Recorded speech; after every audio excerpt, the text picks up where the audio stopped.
Thanks, Joshua. So hi, everybody. Thanks for coming in, starting the security track, or at least for today.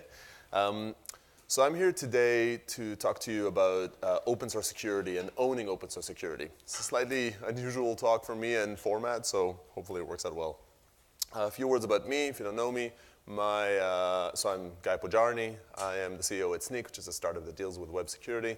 And kind of my history was I did a bunch of work for about 12, 13 years in security, and then I moved to performance through Blaze and Akamai, where I was CTO, and then left to found another startup, Snyk, which is where I'm at right now. So have a bit of a mixed view on the security side of the fence and the performance side of the fence. So to kick off the talk, I'd like to tell you 3 stories about open source vulnerabilities. Kind of go through them, explain a little bit, and just sort of to give us context, talk about what did and didn't work in each one of those.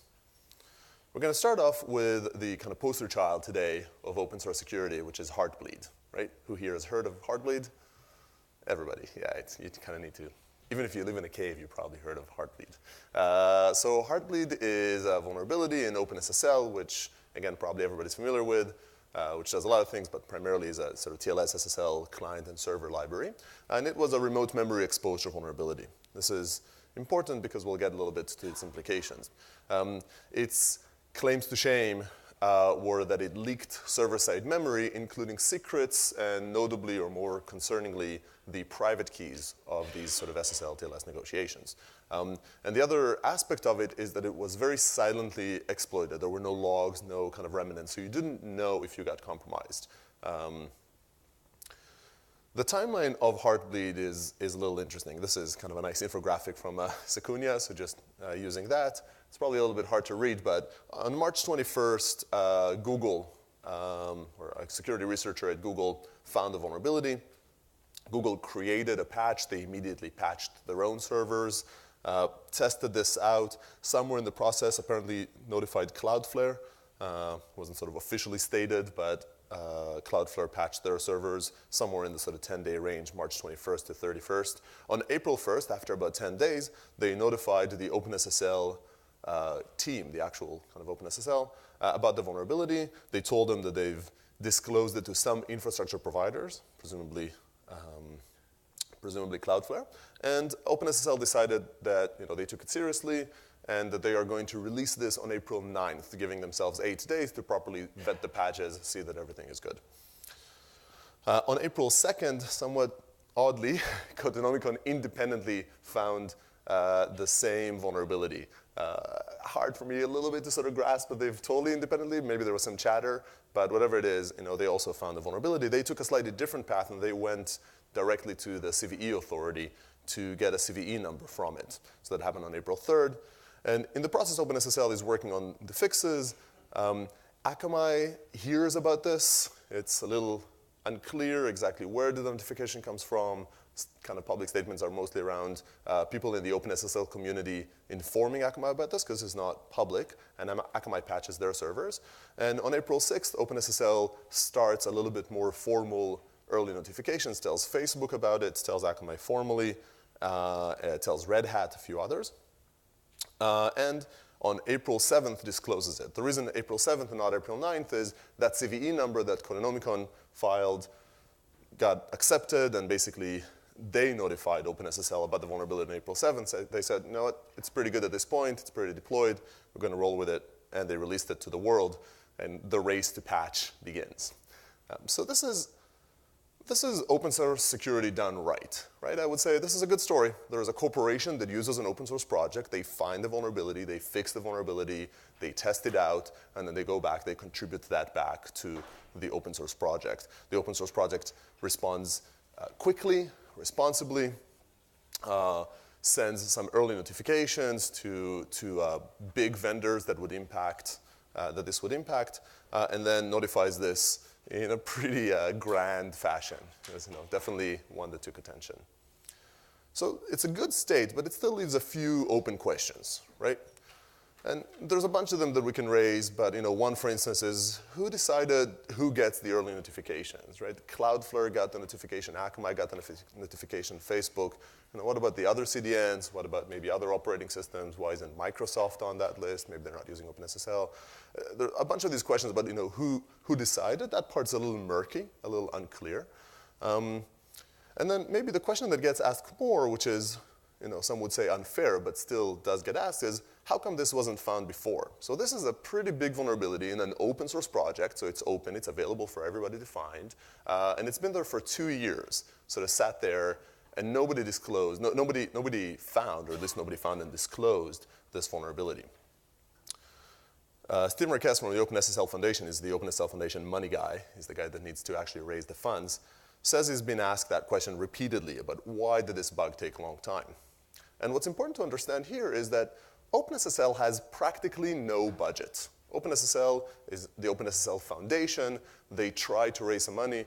They're sort of estimating it that they have roughly enough to pay one person full-time. OpenSSL is a massively used project, but it really has no real budget. And it has a bunch of volunteers from these projects working on it, but it has 500,000 lines of code, give or take, complicated code, security-sensitive code, and it really can afford to have one person work on it, probably spending a lot of time on evolutions.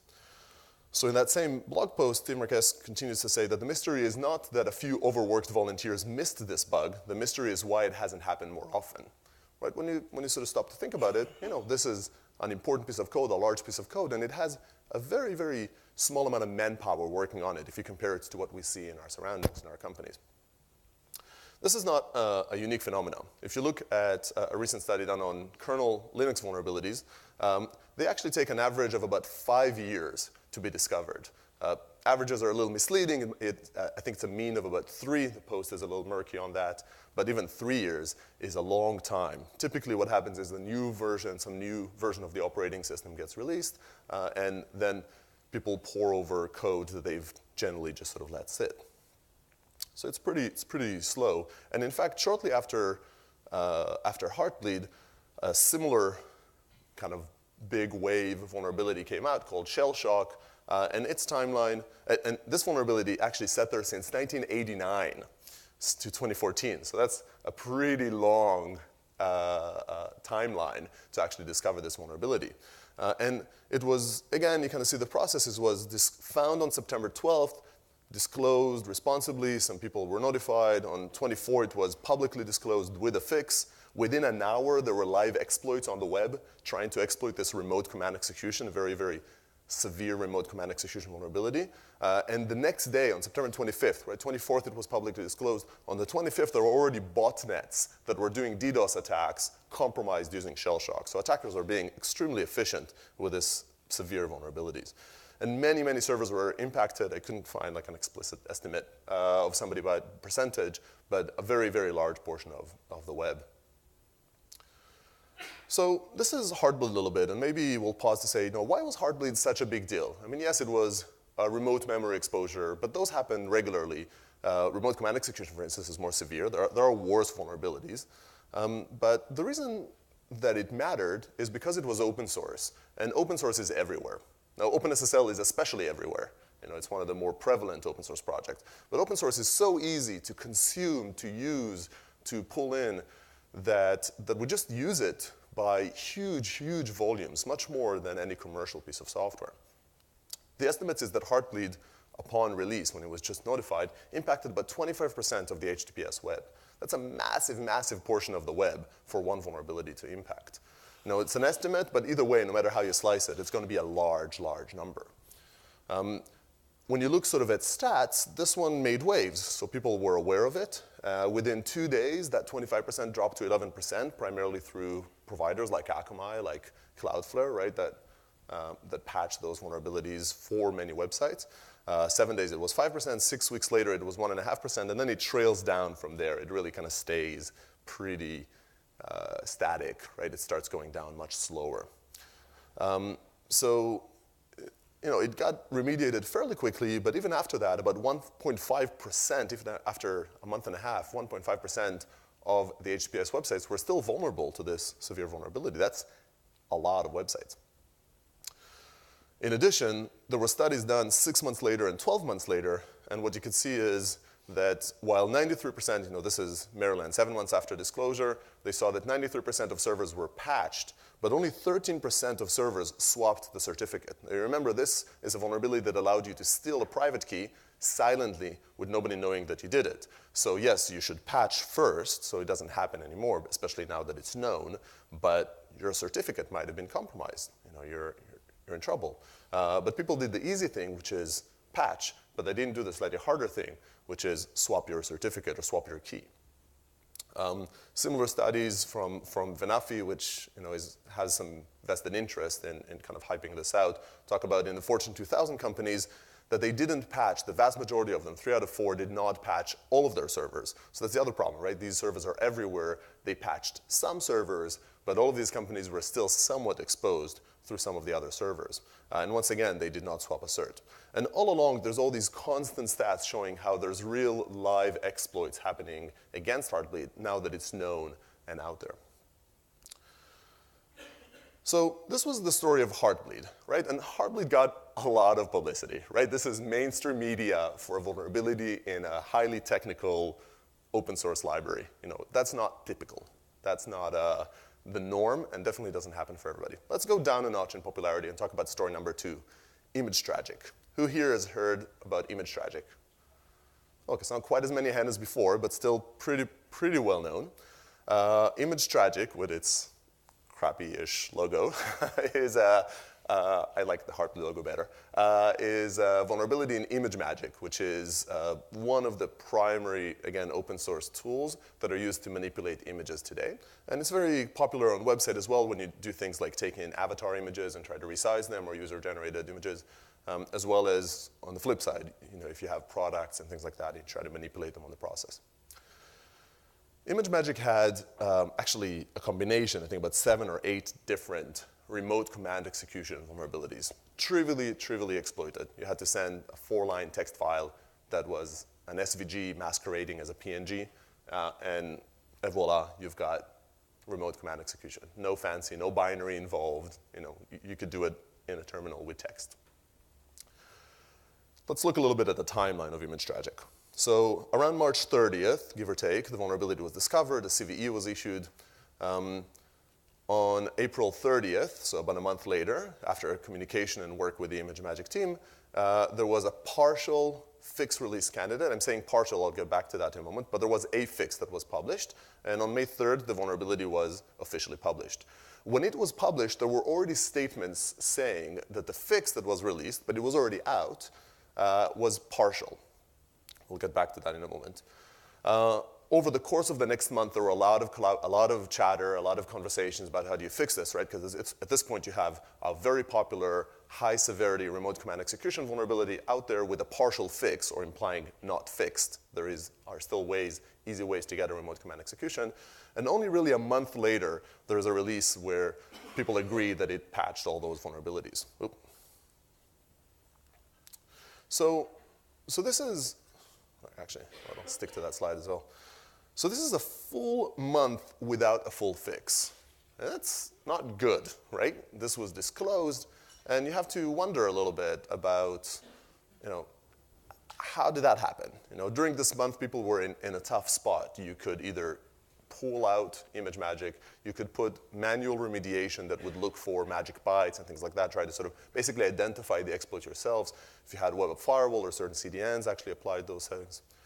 So it again kind of opens up a bunch of open questions about how this was handled, right? On one hand, it was handled well because it was properly found and disclosed responsibly, but there were some issues here. The first one was, why was the original fix incomplete? And when you do that, you have to think about how could you know that it is complete? When a version is, when a product or a project is open source, it is being developed in the open. So all of your great code review and collaboration tools and all those tools that we use, they're open. They're not really hidden. If you have an open source GitHub repo, there's no way for you to make a portion of your activity private. So a lot of the collaboration becomes very inefficient. It's between a very small community of people, right? The disclosure, the person disclosing the vulnerability and the person writing the software. So there's not as much conversation around it. They've probably discussed and agreed that the fix was sufficient. They missed some things. It is also, there's no way to make a partial release available. You have to work within email and things like that as opposed to your typical code review tools. So when you talk about that, this is a question, but it's kind of easy to understand how things were missed, how the bug was not fully fixed. And then once it was fixed, there's a question about why did it take so long to fix it? I mean, now there's a lot of attention on it. Everybody's sort of chipping in to help. Why is this not fixed? And maybe kind of a related question is, who is it that should have fixed this? Who should have jumped on it and fixed it better? And here again, I'd sort of suggest that you pause a little bit and think about, again, who do you expect to do this? You've got a popular library built by volunteers. This is not even, there's no even funding behind it, I believe, in ImageMagick, that you expect to basically drop everything. They have a day job, they have a life. Drop everything and go and fix this vulnerability and fix it when it got complicated and now it's public and everybody's kind of chasing them and blaming them and talking how, how they're kind of horrible developers for introducing this vulnerability. So not a simple sort of solution for this. And then maybe alongside it, there's this question about, what's with the ImageTragic logo and what's with the ImageTragic name? And the people disclosing this actually explicitly tackled this question on their site. And they said that initially they disclosed it as a blog post on Medium. And then what happened was hours went on and nobody noticed, except potentially the attackers. So now the vulnerability is out there. It's known. The version was published. The blog post was out there, but nobody saw it. So they made up a silly website with a silly logo, with a silly name. And within 15 minutes, they had thousands of hits. And they had, they were at the top of Hacker News, and they got a lot of attention. And they say that we'd do it again, right? They mission accomplished in the sense that they've managed to draw attention. They managed to get this. But this is a little bit of a messed up communication vehicle around every open source vulnerability that's out there. So these are, again, challenges right now. I'll kind of get to solutions towards the end, but these are not simple questions, right? Who should own this? How should we communicate these vulnerabilities out? How do you expect to collaborate on these vulnerabilities? ImageTragic is still fairly high profile. A similar case happened on an NPM package called Marked. This one has slightly different stints to it, but I still kind of count it as something fairly similar. So Marked is an NPM package for markdown parsing. It is fairly popular. It gets about 2 million downloads a month, which is respectable. It's not ImageMagick popularity, but it's pretty wide there. And it had a cross-site scripting vulnerability reported. Now this vulnerability was reported as a pull request with a fix. Tricky. First of all, awesome that it came with a fix. Awesome that it was found and reported. Awesome that it came with a fix as a public open source solution. Now the person reporting this is very familiar to the security space, and I know he's responsibly disclosed other aspects, so I kind of give him the benefit of the doubt that he tried to reach out via email and didn't get a response, because I know he's done it for some other projects. But in this case, this kind of became known to the world via a pull request in May 2015.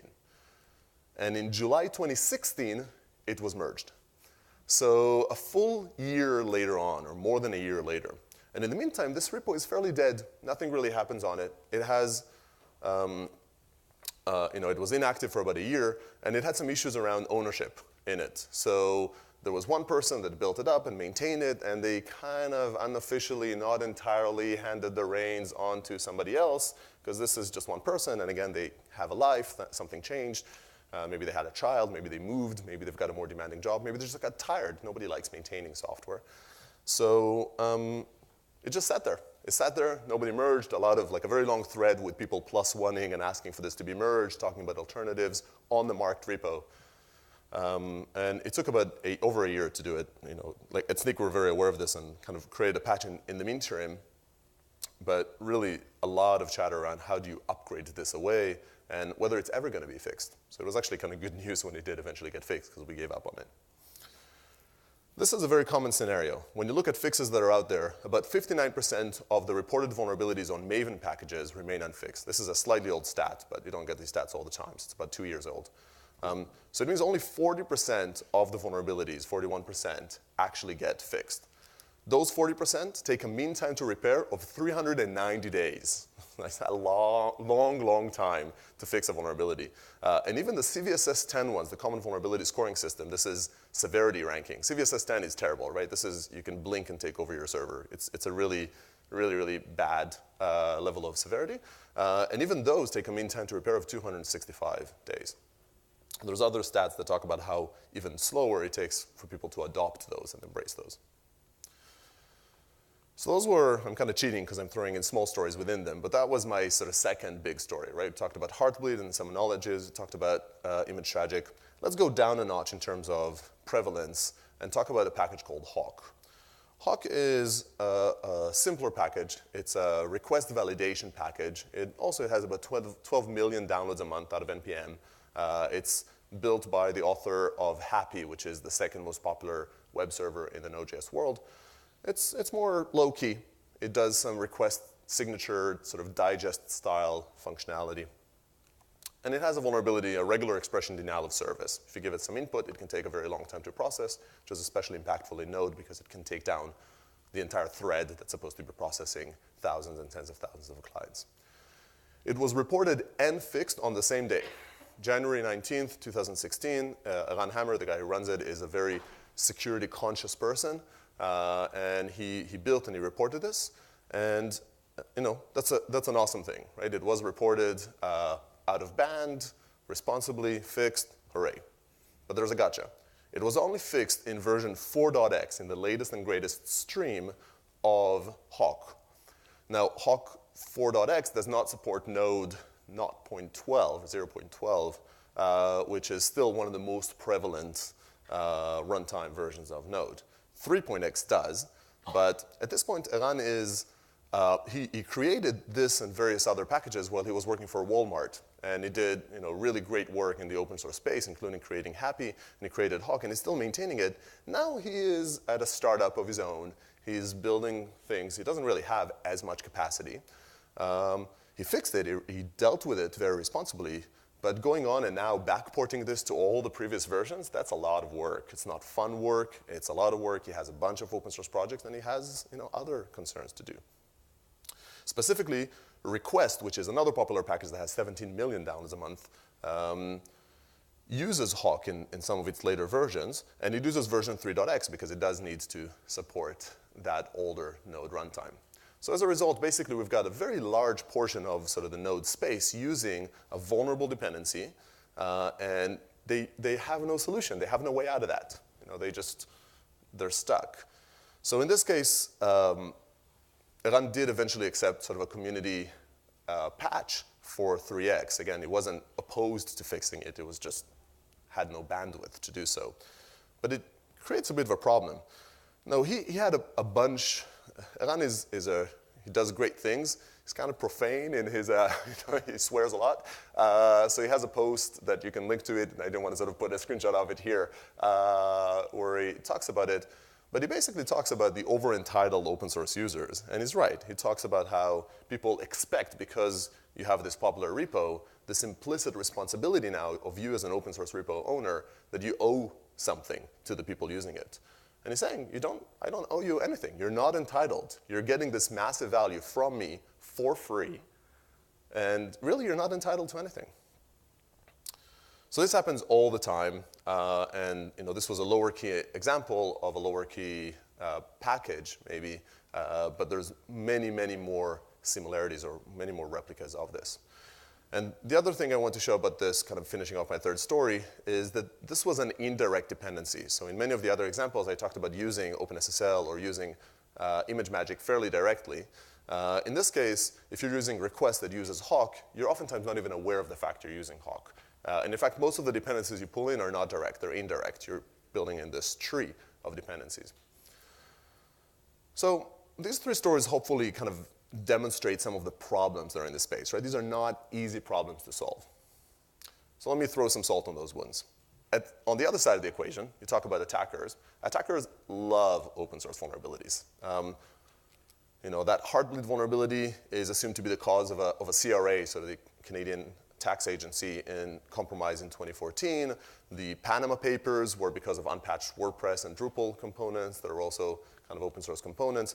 The target breach has multiple causes, but a lot of them in the sort of are estimated in the Verizon assessment afterwards that were due to missing critical Microsoft patches that had many known vulnerabilities. And the red team that was auditing this actually managed to exploit several of these vulnerabilities. It's everywhere.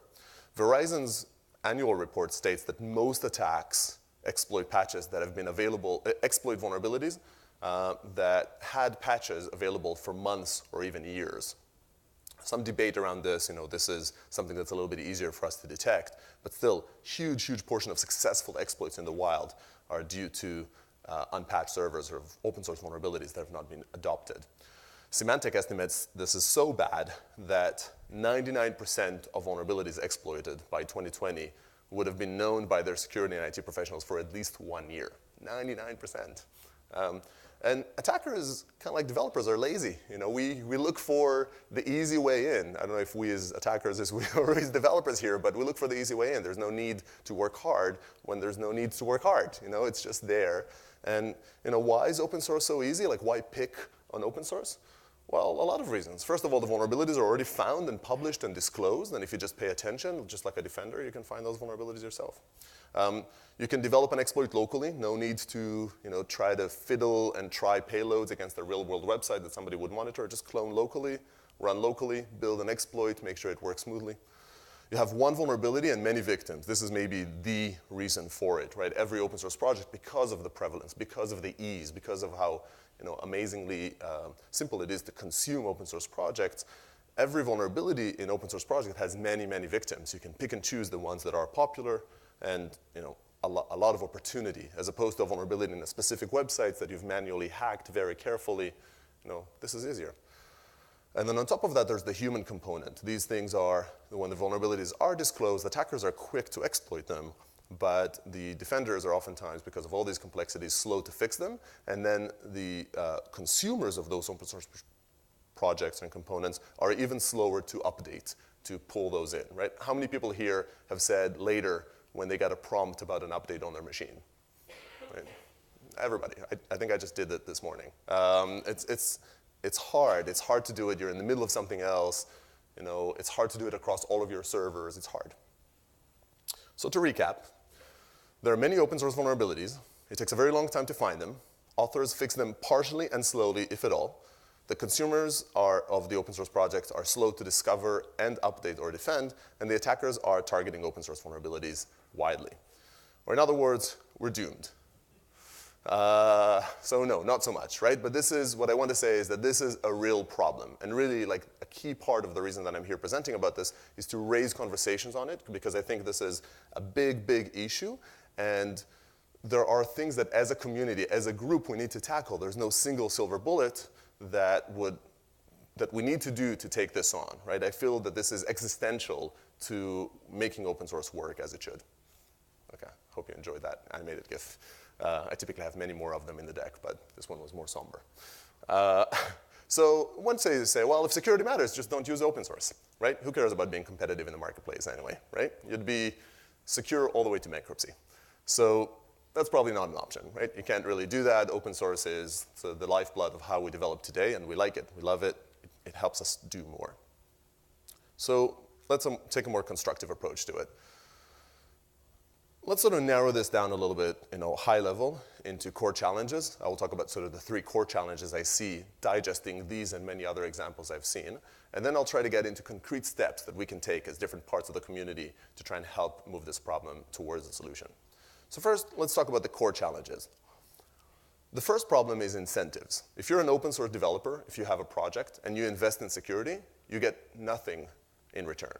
There is no goodwill. You just spent a week auditing your code and found one vulnerability. Maybe you got credit for the fact that you fixed that one and patched it. We fundamentally, this is true in the development world as a whole. Even within a corporation, a developer that invests in security does not really get the incentives, like doesn't have the compensation structure, the way that they're judged, oftentimes doesn't factor in incentives for doing something secure. But if you're in a sufficiently good organization and people understand the value of it, they will appreciate the fact you can communicate that up. In open source, you don't really have that model. So that's a problem that we can try and take on. The second problem is ownership. this is the tragedy of the commons, right? This is everybody's responsibility is nobody's responsibility. Because open source is everybody's, then the authors say, hey, listen, you're consuming this. This is, I got you very, very far along. It's your responsibility to secure this. And the consumer thinks, I consumed this. I didn't know this piece of software. I just pulled it in. And it pulled in a bunch of others. And as far as I'm concerned, just like commercial software, just like off-the-shelf software, the vendor, the creator of the software, is the one responsible for fixing bugs in the software, including security vulnerabilities. And this is a challenge. So we have a question about ownership. Where do we draw the lines? What do we expect every sort of party in this community to do? And then the last one is a problem of communication. How do we communicate these out? If you're this is true to an extent in the commercial world as well, especially when you talk about broad software. But especially when you talk about SaaS and when you talk about large companies, there is a relationship between the producer of the software and the creator and the consumer of the software. And you have an opportunity to recall. You have an opportunity to inform people about a problem. That doesn't really exist in the open source world. There's a lot of support and goodwill towards anonymity, towards the fact that you can use it without registering, that you can use software without telling anybody else that you're using that software, telling who you are. And that's good. We shouldn't lose the privacy guidance or sort of advantages of that. But we need to think about how do we effectively communicate about vulnerabilities. CVEs, by the way, the community vulnerability, the common vulnerability enumerations, the National Vulnerability Database, the NVD that's maintained, which holds a lot of common vulnerabilities. This is a way to communicate vulnerabilities. It's not working for open source. Getting a CVE number today is hard and complicated. I can tell you we track vulnerabilities in NPM packages, and only about 30% of those vulnerabilities have a CVE. Why? Because the people submitting those issues either don't know about CVE, did not have the bandwidth to file and go through the process. Even the people receiving those vulnerabilities, the people kind of authoring it, they don't know of it. They don't have the bandwidth to sort of fix it. And then on the flip side, if you've ever subscribed to a CVE feed, those are painful to go through. That takes teams to be able to absorb that and communicate that. And even those teams complain and talk about how it's inefficient. Most companies, definitely all open source projects, cannot afford to do that. So it's not a good communication vehicle. So those are, I think, the three core issues. And when we think about it, really, if I stopped there, I think it's already something to ponder, right? We talk about incentives, we talk about ownership, we talk about communication. Think about your role in this, right? Think about what can you do to help advance this to the right spot. But in the last section here, I'd like to talk a little bit about some concrete advice that maybe would help get you started identifying in your spot in this. And I will talk about three parties in this mix. Authors, consumers, and tooling providers. Authors, because you create the software. Consumers, because you're the ones making commercial value out of that software. And tooling providers, because you can't expect everybody, neither the authors nor the consumers, to be a security expert. And when we don't have the security expertise, we revert to tools. We rely on tools. And a lot of the good progress we've had in the monitoring space, in the performance space, they came in, or they happened because, thanks to good tooling, and that's surrounding. So start with authors.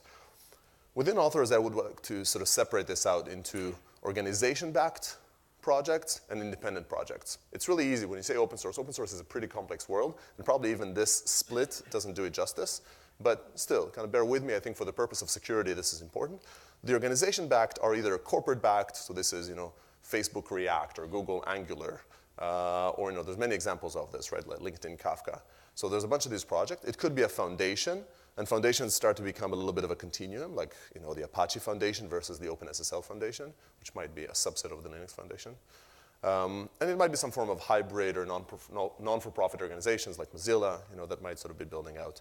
And again, this is not clear-cut because there's a difference between an open source project that Snyk ships, right, sort of a small startup, and an open source project that's still corporate-backed, and an open source project that Google ships. But still, a corporate-backed open source project is one in which the corporation gets some form of commercial value out of open sourcing this project. It might just be goodwill, it might be brand, it might be recruiting, it might be setting some standard in the space. So it's a little bit more along the lines of commercial software in that sense.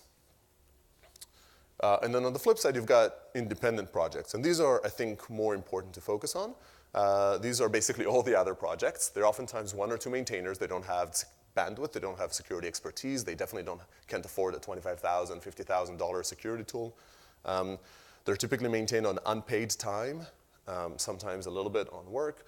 And they're consumed just as eagerly and blindly, but they don't make the headlines. So what can authors do, especially for those independents and to an extent to those corporate? I'd say three things. First, and this is, again, kind of the purpose of this talk, is care, right? Understand, if you are building an open source project, think about security. And this might seem obvious, but it doesn't happen. Most of the time, it doesn't happen. Ask yourself questions about security. Understand that even if you yourself are not sort of a big fan of security, or if you feel like you don't really understand it, doesn't matter. It is very important to the people consuming your open source project. So care really is where you begin, and everything else comes after. Once you care, you should try. Now, I was going to put a long list here, kind of ran out of time, hope to sort of still do that on the blog. There was actually a good talk at Velocity Santa Clara by Gareth Thrushgrove, I think 2 years ago, or a year and a half ago, enumerating a whole bunch of open source security tools. There's a bunch of open source security tools you can use, including, like these are just 3 examples of tools that are free for open source. They can help you find security flaws in your code or in your project, as opposed to something that monitors your servers and is more about the people operating open source. So, care about the issue, try to do what you can about security vulnerabilities and security testing in your project, and then what you cannot do, declare. Declare to the audience, to your consumers, what you did do and what you did not do to address this. And I think as a community, this is one thing that we can promote and we can drive to help everybody sort of be more declarative, be more sort of upfront around what they're doing for security or not. I really like this notion of putting a security.md file in your GitHub repo and just stating, right, security-related decisions, trade-offs you've done, known gaps that you have, configuration options. Looking it up, I found 3 good examples that you can use as starting points. There's the Apache Storm project that is focused primarily on security configuration. So it has really good details to say these are different things that you can configure, and it distinguishes between the default configurations and the non-default configurations. Express, the most popular web server in Node.js, has a good one, and that one is much more focused on responsible disclosure. It has some security information, but it's more about communicating out how do you report an issue that you find. And Apache Aurora is also a little bit more about security configuration, but what I like is that they have the known issues section there that talks about known gaps in that are security related. So, well, this project communicates over HTTP. We don't support HTTPS. That's not a vulnerability, it's not a flaw, but it is a gap. And it might be super critical. It might rule out your ability to use this and maybe motivate you to actually contribute support for HTTPS to this project. So these are just 3 examples. You can Google up a whole bunch of others. And it doesn't really matter if you choose one portion or the other, just start, right? Create a security.md file, talk about what it is that you are and are not doing, what do you know, what trade-offs happen there. So this is authors. Second set of advice is for consumers. And for consumers, again, the first thing is to be aware of the problem. Know that open source is not commercial software and that you're not entitled. You're not entitled to expedience in fixing these issues. You're not entitled to be notified about this. Not everything is going to be a heartbleed that CNN tells you about. You're not entitled to fixes. You're really not entitled to anything. And this is not to be kind of a sore picky person here, but when you use open source, you use it at your own risk. You should use open source because otherwise you'd go bankrupt, but you use it at your own risk. You need to understand that, and you need to take action to reduce that risk. So with that preface, I would again kind of give you 3 tidbits. One is just beware. Know which open source projects you're using. Try to address known vulnerabilities in those components. Those are the easiest things for attackers, the easiest security flaws for attackers to exploit because they're already known, and they should be the easiest security flaws for you to defend against. And there's also the issue of you don't trust the actual content of the open source components, so you might want to think about how do you isolate each of these components from one another. Within vulnerabilities, I would encourage you to think about vulnerable open source binaries. including ones consumed via containers. Talk about how do you identify those, track those, fix them over time, and about vulnerable open source packages. Those don't get as much attention. A little biased here, that's kind of the space that I'm in. But NPM, Maven, RubyGems, all these components have the same prevalence and are just as vulnerable and not well handled. I'm rushing a little bit, but you'll have the slides with some of these tidbits after. Once you've taken caution, I'm sorry, I'm going to be a couple of minutes over, I would encourage you to report. So you're the ones with the fancy security tools. You're the ones that are in a corporation that might have done security testing, might have security expertise. If you found an issue in one of those open source projects, don't keep it to yourself, report it responsibly. And if you tested and you didn't find issues, that's worth sharing as well. You can share it on a blog, you can share it in the open source project. And then lastly, contribute. And this is related to me to report, but while report is more reactive, you found an issue, report it, you didn't find an issue, report it. Contribute is about proactively saying, use your time, use your effort, go back, contribute some of that aspect to the security of open source. Find open source project to use you like, do some audits, assess them, contribute back, test fixes, security.md files. And then lastly, it's a comment to any tooling providers in here. And really, my primary comment here is be free for open source. Open source projects are not going to pay you anyway. It might as well be free. And it's goodwill, and it'll give you exposure. When you are free for open source, make sure you're also usable for open source developers. So enable self-serve. It doesn't scale to need a session with a person, an expert in your company every time for every open source project that wants to use this. And besides, most of us developers, definitely open source developers, don't like talking to vendors anyway, so better not to do that. And think about the fact that the people building those projects are developers, not security experts. InfoSec products tends to be oriented at an InfoSec audience, and that would lose many of the sort of the people in the open source space.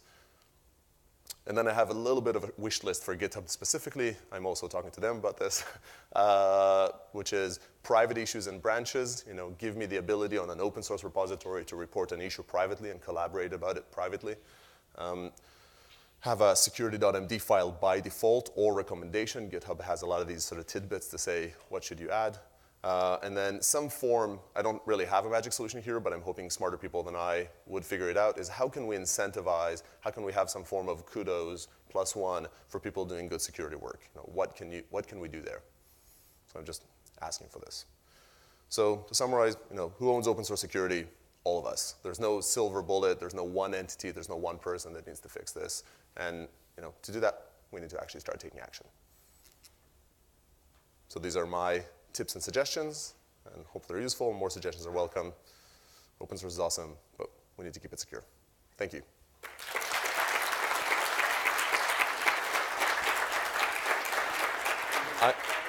I'm happy to do Q&A, but I can also stay here because I think we're already over time. But. Awesome presentation. Thank you very much, Guy. Thank you. It is time for lunch, but he's willing to do a couple of questions. If anybody wants to stick around for a couple of questions, put your hand high up in the air. Okay, we got one back here.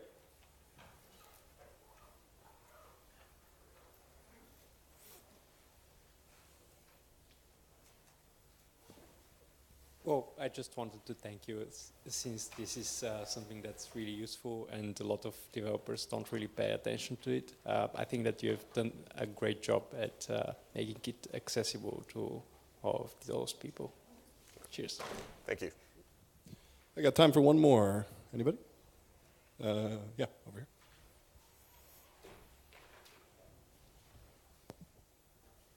First of all, thanks a lot for your talk. I wanted to ask about the specific recommendation on consumers to contribute back. Do you have any insight on how to solve the tragedy of the commons here? Because I guess that's why, so far, really that hasn't happened a whole lot.